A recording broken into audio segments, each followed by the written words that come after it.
I've been getting a lot of questions lately from musicians who want to buy their first multi-track cassette recorder but aren't sure where to start. So in today's video, I'm going to break down some of the most popular Tascam Portastudios that you'll run into while shopping. We'll be talking about the pros and cons of each, who they're suited for, and what you can realistically expect to pay as of mid-2026. And while there are dozens of different models of Tascam Portastudios, I'm only going to be covering machines that I've actually owned or spent time using, so I can give you honest opinions rather than just reading out specs. And make sure you stick around till the end of the video because I'll also be sharing my favorite places to find these machines and to give you some tips to avoid overpaying. For those new to my channel, I'm focused on DIY recording, mainly on multi-track cassette recorders where we record covers, break them down, talk about general recording strategies. So if this kind of thing is up your alley, I'd really appreciate it if you liked and subscribed. Starting with the Tascam Porta03, this came out, I think, in the early 90s.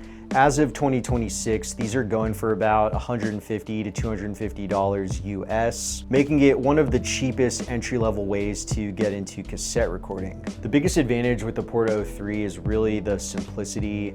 It's lightweight, it's portable, and it's so stripped down that you're kind of forced to focus on the song instead of endlessly tweaking settings. It's great for quick demos, it's great for songwriting, or even running samples through tape to get a little bit of extra character. The downside with the Porta03 is that it's missing quite a few features. There's no EQ, no pitch control, and you can only record 2 tracks simultaneously. You'll probably outgrow this one if you want to make more polished recordings. The Porta03 is really for someone who's curious about cassette recording, wants to spend as little money as possible, or just wants a simple machine for demos. Next is the Tascam 414 Mark II, which was released in late 1999. The 414 Mark II has become incredibly popular over the past few years, and they're usually selling for around $500 to $700 US, depending on the condition. Compared to the Porta03, this is a huge step up. You get EQ on every channel, effect sends, pitch control, and the ability to record all 4 tracks simultaneously. One feature I really love about the 414 Mark II in particular is it has a dedicated guitar input on the rear, and that's assignable to any channel. So if you're constantly switching between instruments, it's actually surprisingly convenient. It also has 4 front mic line inputs, and it's really compact enough to take almost anywhere. There's not a whole lot of downside to this machine in my opinion. I would say the biggest one is probably price. Because demand has exploded, you're paying a premium, and at this price, there are actually larger Portastudios with more features. The 414 series is really for guitarists, solo musicians, tape loop artists, or anyone who wants a compact machine that's easy to learn on, but still capable of making great records. Now let's talk about one of the best values, the Tascam 464 Mark I, which was released in 1992. These generally sell for around $400 to $600, often making them cheaper than the 414 Mark II.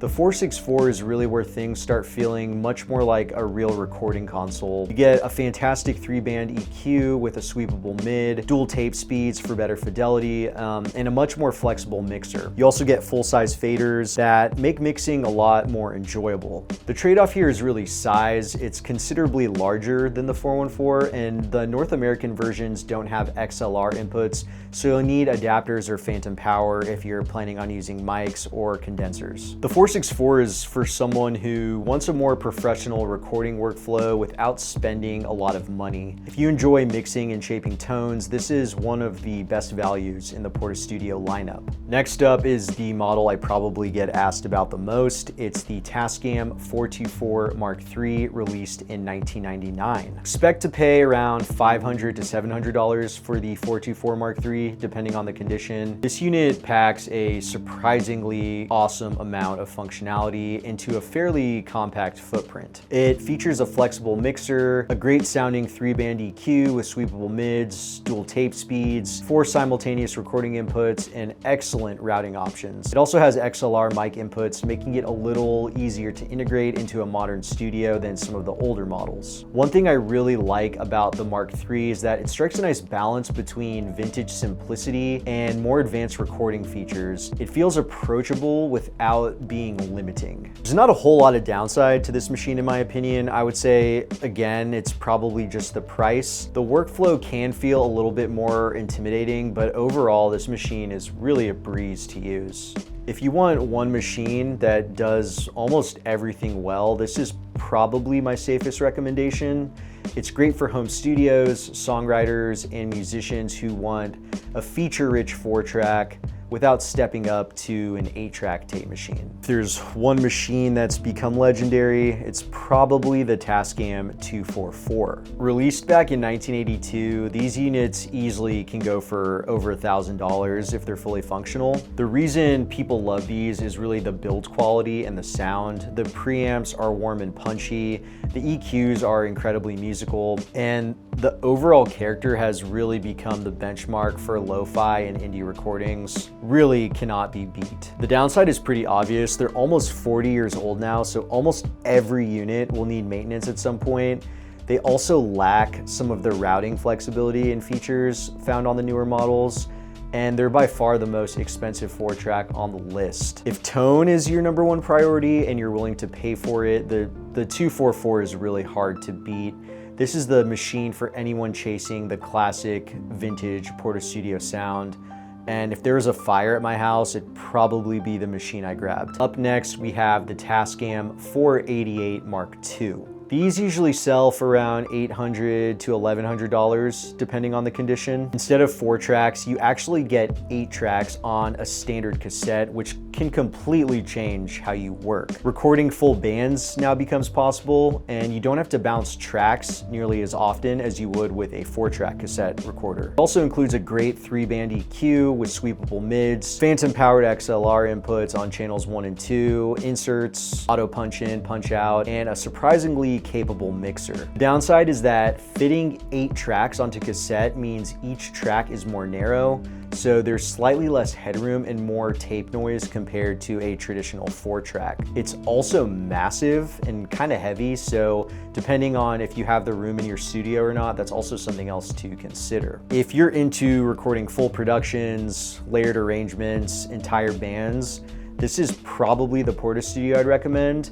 You give up a little bit of that classic 4-track character, but the flexibility is absolutely worth it. Now the question is, which one should you buy? Well, I would say it depends. If you're on a tight budget, start with the Porta 03 and see if you even like cassette recording at all. If you want something compact with more modern conveniences, the 414 Mark II is a fantastic choice. If you're going for price value, I'd seriously consider the 464 series. If you're chasing that legendary vintage tone and don't mind the occasional repair, save up and buy the 244. If you want a machine that's super reliable and can pretty much do it all, I'd highly recommend going after the Tascam 424 Mark III. And if you need the flexibility of 8 tracks, the 488 Mark II is pretty hard to beat. Now, as promised, let's talk about some places you can find Portastudios and some tips for buying. Online, there are really 2 main sites I frequent. That is Reverb and eBay. Reverb definitely has the most robust selection, great buyer protection, and awesome customer service. Because it's a marketplace by musicians for musicians, the sellers tend to be more knowledgeable about the products that they're selling and also the condition. That said, prices on Reverb tend to usually be top of the market, so expect to pay a little bit more for that extra peace of mind. eBay can have a pretty decent selection as well, and the same great buyer protection as Reverb. On eBay, you're gonna find more listings as is or as described, meaning that the seller may not have fully tested the machine. While prices tend to be a little bit lower on eBay, there's also a little bit more risk because you don't always know exactly what you're getting. Now, there's also face-to-face marketplaces like Facebook and Craigslist. Facebook Marketplace can be a really solid option depending on where you live. A year or so ago was really a treasure trove of listings, but I found that they've since dried up up, and competition can now be fierce whenever Portastudios are listed. On Craigslist, I've probably purchased 2 to 3 Tascams total. I don't see them pop up too much, but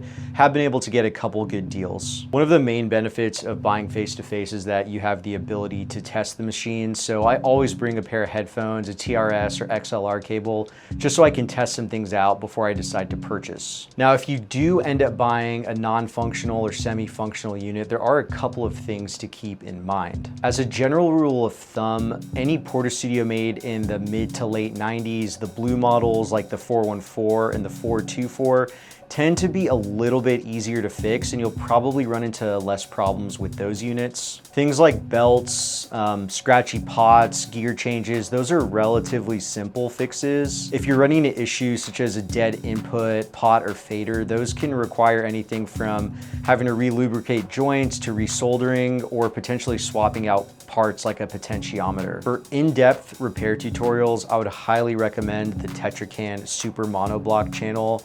That guy is absolutely incredible, and he can explain things 1,000 times better than I ever could. If you'd like to see some more videos of the Portastudios in action, please check out these, and I'll also leave some links down below. Thanks again so much for watching, guys. I'll see y'all soon.